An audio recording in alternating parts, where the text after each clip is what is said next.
Hello dear friends, good morning. Welcome to SS Divine School. Friends, આજે આપણે ધોરણ 12 commerce Gujarati મીડિયમમાં અંગ્રેજી વિષય ભણીશું, રાઈટ? તો હવે આપણે આગળના વિડીયોના અંદર આપણે યુનિટ 2 જે છે એનું રીડ 1 જે છે અનફોર્ગેટેબલ વોલ્ટ ડિઝની એ આપણે ભણ્યા હતા, રાઈટ ને? યસ. તો હવે આજે આપણે જે રીડ 1 છે એની એક્સરસાઇઝ જે છે આપણે જોઈશું. એમાં કોમ્પ્રિહેન્શન પહેલાં આપણે જોઈશું. તો જુઓ મિત્રો, C.1.1 છે એમાં તમારે વોલ્ટનું કેરેક્ટર ક્રિએટ કરતા સેન્ટેન્સીસ લખવાના છે 5.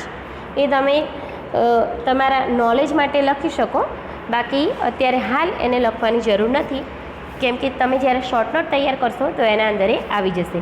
ત્યાર પછીનો પ્રશ્ન છે, make a list of adjectives used four volt and classify them. Okay, volt માટે વપરાયેલા એડજેક્ટિવ એટલે કે વિશેષણ જે વપરાય છે એનું એક લિસ્ટ બનાવો અને એને ક્લાસિફાય કરો.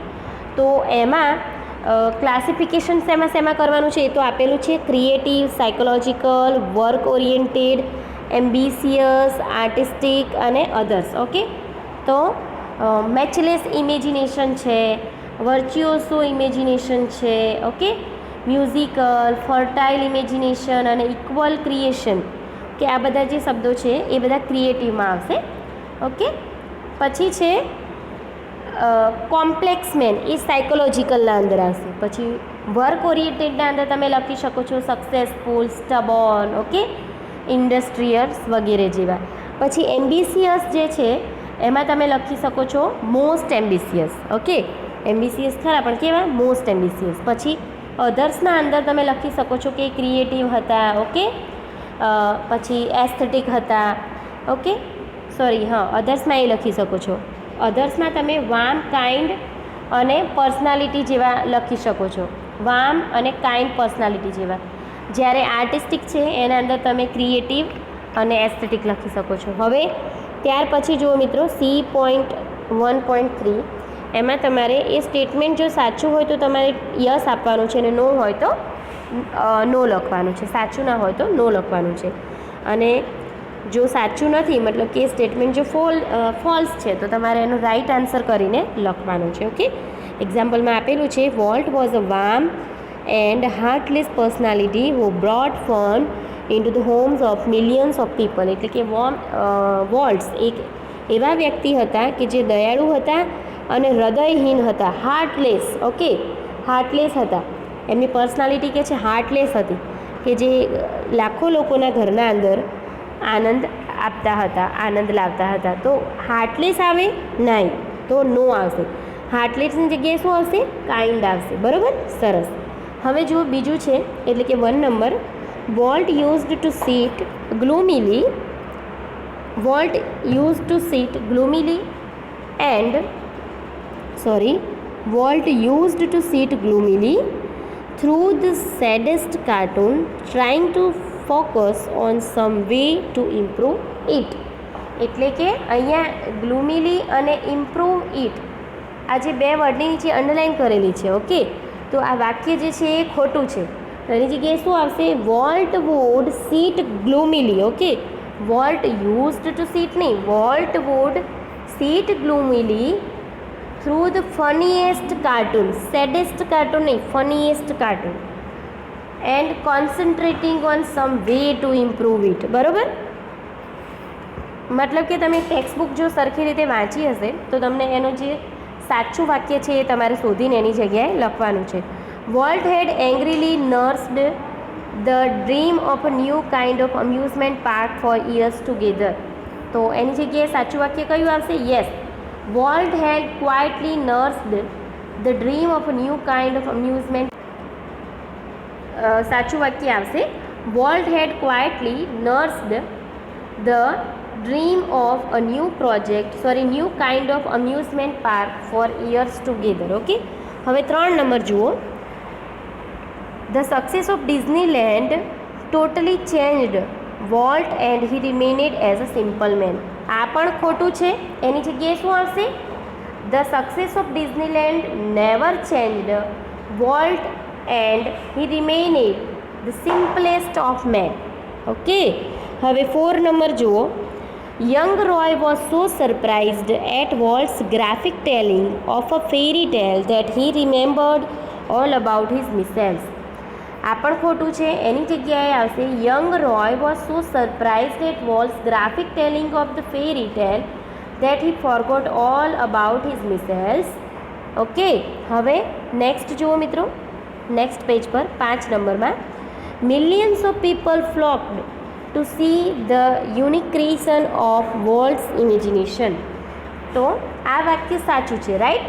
ઘણા બધા લોકો, મિલિયન્સ ઓફ પીપલ જે છે એ વોલ્ટની આ જે કાલ્પનિક જે ઇમેજિનેશન છે એને જોવા માટે એકઠા થયા હતા. યુનિક ક્રિએશન હતું, રાઈટ. હવે 6 નંબર જુઓ. After becoming successful in business, Walt borrowed several $million for the development of California Institute of art. આ રોંગ છે. એની જગ્યાએ આવશે after becoming successful in business, Walt donated several $million for the development of California Institute of art. હવે next છે 7 number. Walt studied cartooning in Paris and then started a little animated company cartoon company in Kansas City. તો આ sentence છે એ પણ wrong છે, સાચું નથી.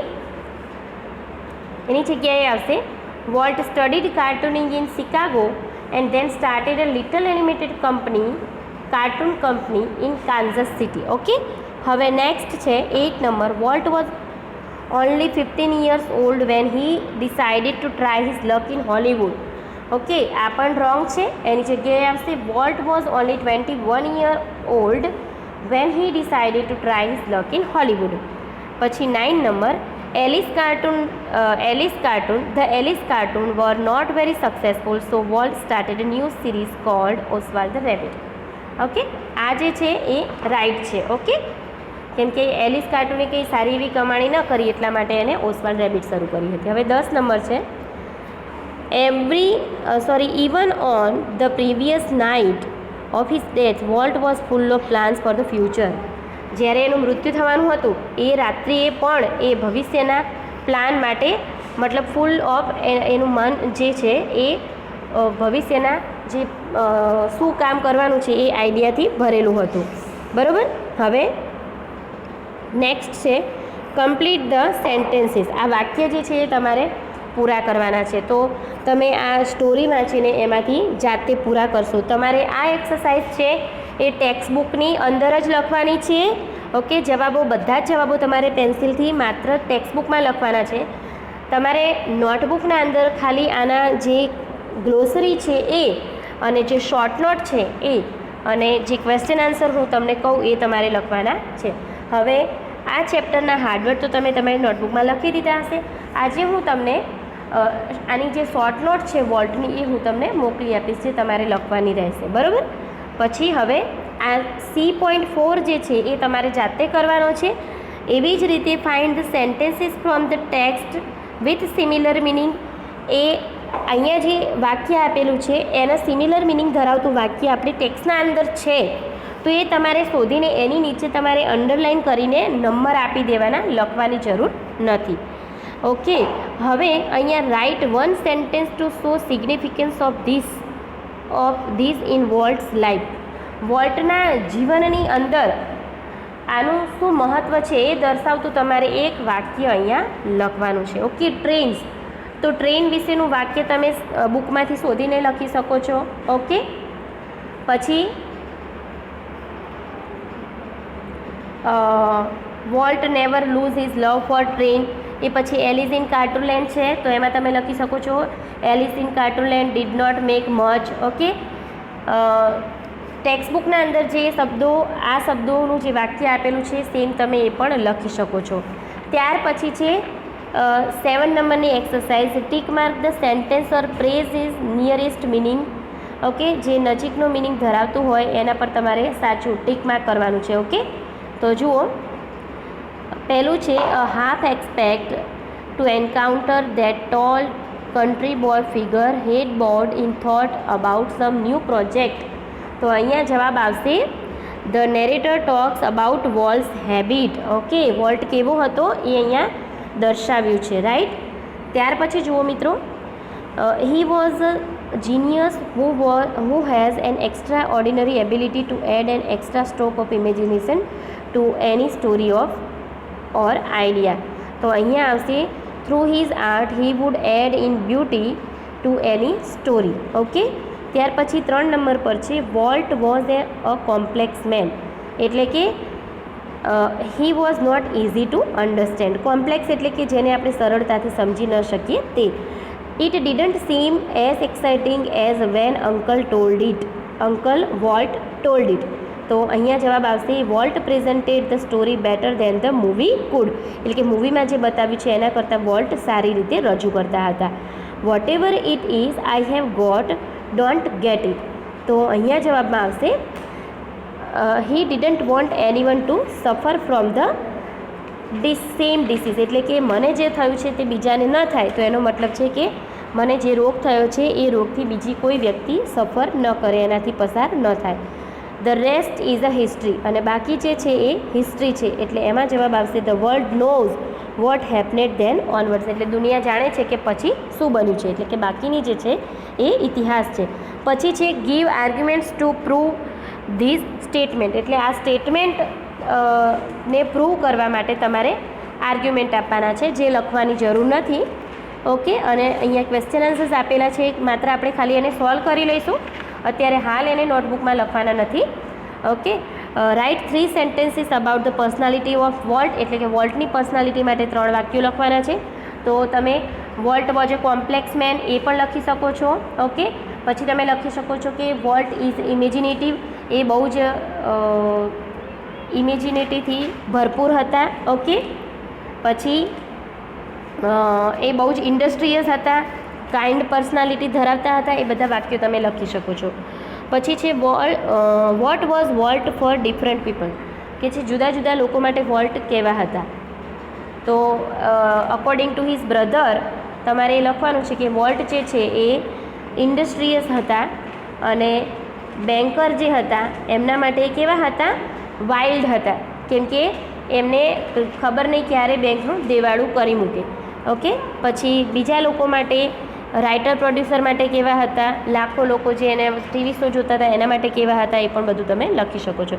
પછી write a few sentences about Walt's journey from horse to mouse, એટલે ઘોડાથી માંડીને એ ઉંદર સુધી પહોંચ્યો. સૌ પ્રથમ એને શું બનાવ્યું હતું, એક હોર્સનો સ્કેચ બનાવ્યો હતો. ઓકે, અને ત્યાર પછી એ જ્યાં માઉસ ક્રિએટ કરે છે, મિકી બનાવે છે, ત્યાં સુધી એની જર્ની છે એ તમારે થોડા શબ્દો વાક્યો લખવાના છે. તો એ તમે ટેક્સ્ટબુકમાંથી સેન્ટેન્સ શોધીને લખી શકો છો. આ બધા જે ક્વેશ્ચન છે જનરલી તમારી જે શોર્ટ નોટ છે એમાં આવી જવાના છે. Why did Walt say change your bicycle to a bicycle, વોલ્ટે તમારી બાઇસિકલમાંથી ખાલી બાઇસિકલ શા માટે ચેન્જ કરવાનું કહ્યું. તો અહીંયા તમારે વોલ્ટ કેવા, એમનો નેચર કેવો હતો એ તમારે લખવાનું છે. કે વોલ્ટ એવું કહેવા માગતા હતા કે તમારી સાયકલમાંથી માત્ર સાયકલ જ રાખો, કેમ કે દરેક બાળક એટલું નસીબદાર નથી હોતું કે તેને પોતાની સાયકલ હોય કે આપણે તમારી સાયકલ કહી શકીએ. ઓકે, પછી છે I fertilize that field with it, કે છે હું આ ખેતરને એનાથી ફર્ટિલાઇઝ કરીશ. તો what do that field and it refer two.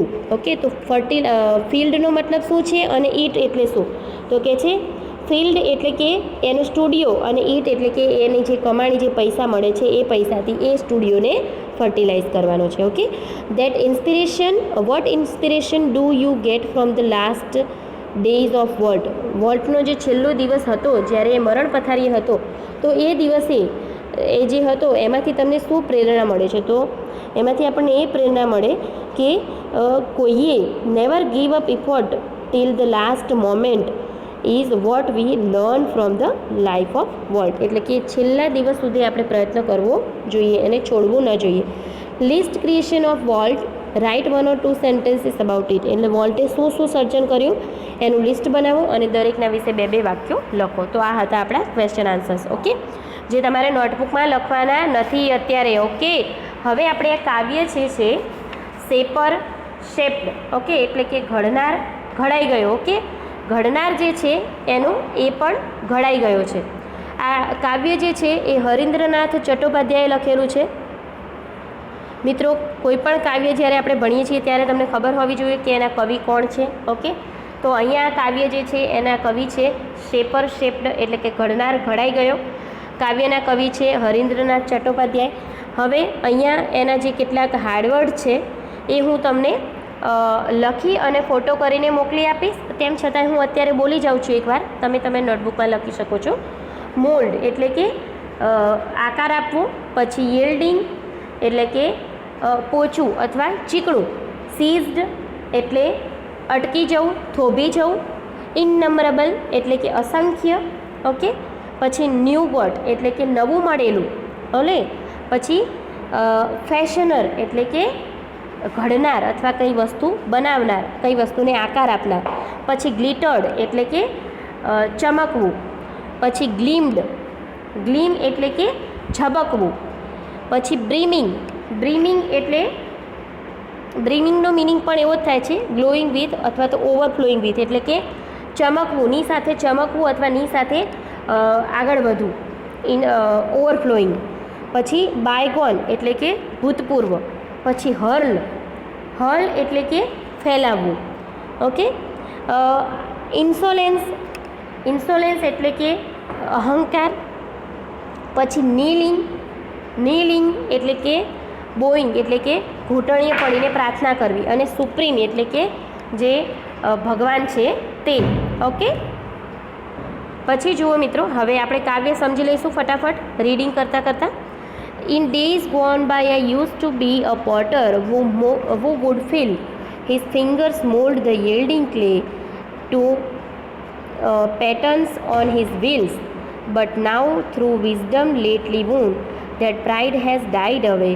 I have ceased to be the potter and have learned to be the clay. એટલે કે in days gone by I used to be એટલે કે એ દિવસો અત્યારે નથી, મતલબ કે ભૂતકાળના એ દિવસોના અંદર હું શું હતો?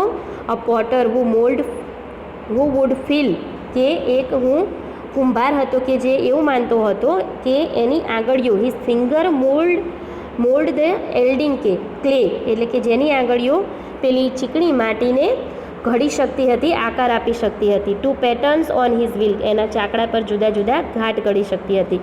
But now through wisdom lately won પણ હવે કે છે પાછળથી મને જે ચતુરાઈ જે મને મળી છે એનાથી કે છે હું સમજ્યો છું કે દેટ પ્રાઇડ હેઝ ડાઈડ અવે કે જે ગર્વ હતું એ હવે મરી ગયું છે. And I have cease to be the potter and have learn to be the clay અને હવે હું એ ઘડનાર કુંભાર મટી ગયો છું. હવે કુંભાર નથી રહ્યો પણ હું પોતે માટી બનવાનું શીખી ગયો છું. પછી બીજી સ્ટાન્જા છે in other days I use to be અને બીજા દિવસોમાં એ દિવસોના અંદર ભૂતકાળમાં કે છે હું હતો અ પોએટ થ્રુ હુઝ પેન કે એક કવિ હતો કે જેની પેનથી ઇનનંબરેબલ સોંગ્સ વુડ કમ અસંખ્ય ગીતો લખાતા હતા to win the heart of man લોકોના હૃદય જીતવા માટે. But now through newly got knowledge પણ કે છે હવે મને નવા મળેલા જ્ઞાનથી which I had not had so long કે જે મને પહેલાં નથી મળેલું. I have cease to be the poet and have learn to be the song અને કે છે હવે હું કવિ નથી રહ્યો, હવે હું પોતે કાવ્ય બનતા શીખી ગયો છું. મતલબ કે હવે હું ગીત બની ગયો છું. હવે હું પોતે કવિ નથી, હવે હું ગીતોનું સર્જન નથી કરતો પણ કે છે હવે હું પોતે જ ભગવાનનું ગીત બનવાનું શીખી લીધું છે. ત્યાર પછી જુઓ મિત્રો, I was fashioner of swords કે છે એ વખતે in days that now are gone કે એ દિવસો જે અત્યારે નથી રહ્યા એ દિવસો એટલે કે ભૂતકાળમાં કે છે હું એક તલવાર ઘડનારો હતો. બરાબર. Which on 100 battlefields glittered and gleamed and shone કે છે કે અસંખ્ય યુદ્ધભૂમિ પર એ આ તલવારે યુદ્ધો લડ્યા છે. ઓકે. આ તલવાર જે છે મારી બનાવેલી એ ત્યાં આગળ ઝબકી છે, ચમકી છે અને મતલબ ત્યાં ઝબકી છે, ચમકી છે અને વિજય મેળવવા માટે એનું એક સાધન બનેલી છે જે but now that I am brimming with the silence of the Lord પણ કે છે હવે ભગવાનનું જે સાયલન્સ છે, જે એમનું શાંતિ છે એનાથી હવે કે મારું મન જે છે એ હવે છલકાય છે. And I have cease to be sword maker and have learn to be the sword અને હવે હું એ તલવાર ઘડનાર નથી રહ્યો પરંતુ હવે હું ખુદ પોતે જ એક તલવાર બનતા શીખી ગયો છું. લાસ્ટ લાઇન જુઓ, last stanza. In bygone times I use to be a dreamer who would hurl on every side and opulence of emerald and pearl. કે છે ભૂતકાળના એ વર્ષોમાં હું સ્વપ્નોમાં રાચતો હતો, સ્વપ્નો જોતો હતો અને મારો નીલમ અને મોતીઓના માલિક હોવાનો ઘમંડ સતત રહેતો હતો. એટલે કે છે મને એવું લાગતું હતું કે હું જે છું એ બહુ જ ધનવાન છું. ઓકે, બટ નાઉ પણ હવે that I am kneeling at the feet of the supreme, પણ કે છે હવે હું ભગવાનના ચરણે પડી ને કે છે એ સમજી ગયો છું, અથવા તો હું એ વાતને સમજી ગયો છું કે I have cease to be the dreamer and have learn to be the dream. કે છે હવે હું એ સ્વપ્નોમાં રાચનાર એટલે કે સ્વપ્નો જોનાર નથી રહ્યો, પરંતુ હું હવે પોતે એક સ્વપ્નું બનતા શીખી ગયો છું. મિત્રો, સરસ મજાનું કાવ્ય છે આ. અને કાવ્યનો અર્થ મેં તમને ઝૂમ લેક્ચરમાં જણાવ્યું હતું એમ એ છે કે આપણે કંઈ પણ સર્જન કરીએ છીએ તો આપણે એનું અભિમાન નથી કરવાનું. અલ્ટિમેટલી આપણે બધા જ ભગવાને રચેલા એક નાટકના કિરદાર છીએ. જે ભગવાન આપણને કહે એ પ્રમાણે આપણે એ નાટક જે છે એ ભજવવાનું છે. ઓકે, અહીંયા કવિ અલગ અલગ 4 જે કવિતાના ફકરા છે એમ જણાવે છે કે પહેલા ફકરામાં કહે છે કે હું એક કુંભાર હતો પહેલાં, અને મને એવો ગર્વ હતો કે હું કુંભાર છું અને કોઈ પણ પલળેલી ભીની માટીને હું જુદા જુદા ઘાટ આપી શકું છું. પણ કહે છે જેમ જેમ મને જ્ઞાન થયું, જેમ જેમ ભગવાન પ્રત્યેનો મારો ભાવ વધ્યો, ભક્તિ વધી, એમ મને સમજાયું કે હું એ ઘાટ આપનાર નથી, પણ હું તો પોતે જ એક માટી છું કે જેને ભગવાન ઘાટ આપી રહ્યા છે. ત્યાર પછી બીજી સ્ટંજામાં કવિ કહેવા માગે છે કે હું એક કવિ હતો એવો મને ભ્રમ હતો, અને મને એવો ભ્રમ હતો કે હું કવિ છું પોતે અને અસંખ્ય કાવ્યો લોકોના હૃદયને ખુશ કરવા માટે લખું છું. પરંતુ ધીરે ધીરે મને જ્ઞાન મળે છે અને મને સમજાઈ ગયું છે કે હું પોતે કવિ નથી, હું કવિતા નથી લખતો, હું કવિ નથી, પણ હું પોતે જ ભગવાનનું લખેલું એક કાવ્ય છું. મતલબ કે હું એક કાવ્ય બનતા, ગીત બનતા શીખી ગયો છું. પછીની સ્ટાન્જા જે છે 3 નંબરની, એના અંદર કહે છે કે મને પહેલાં એવો ભ્રમ હતો કે હું એક તલવાર બનાવનાર, તલવારનો ઘડવૈયો હતો, અને એવી તલવાર હું બનાવતો હતો કે જે અસંખ્ય યુદ્ધ ભૂમિ પર લડી અને વિજય હાંસલ કરાવતી હતી. પણ કહે છે ધીમે ધીમે મને જ્ઞાન મળ્યું અને મારામાં ભગવાનની, ઈશ્વરની એ શાંતિ આવી કે જેનાથી મને સમજાયું કે હું એક તલવાર ઘડનાર નથી, પણ હું પોતે જ ભગવાનની એક તલવાર છું. મતલબ કે મેં તલવાર બનતા શીખી લીધું છે.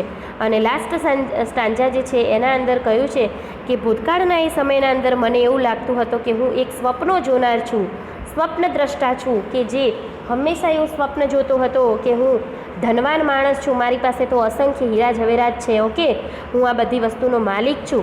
પરંતુ કે છે મને જેમ જ્ઞાન થયું એટલે હું ભગવાનના ચરણ કમળમાં પડી ગયો અને મેં સ્વીકારી લીધું કે હું એ સ્વપ્ના જોનાર, સ્વપ્નદ્રષ્ટા નથી, પરંતુ હું પોતે જ એક સ્વપ્ન બનવા માગું છું. મિત્રો, આ રીતે આ કાવ્યમાં કવિ આપણને સમજાવે છે કે એ કેવી રીતે એક વસ્તુ બનાવનાર વ્યક્તિ જ પોતે એ વસ્તુ બની જાય છે. ઓકે, મતલબ કે આપણે જ્યારે એવું માનીએ છીએ કે આપણે આ કામ કરીએ છીએ, આપણે આ કામ કરીએ છીએ, અને આપણને જે એ અભિમાન, આપણને જે અભિમાન છે, જે ગર્વ છે, એ આ કાવ્યના અંદર ભગવાનની એ જે શક્તિ છે એની સામે આપણે ગર્વ જે છે એનું કંઈ જ મહત્ત્વ નથી, એવી આપણને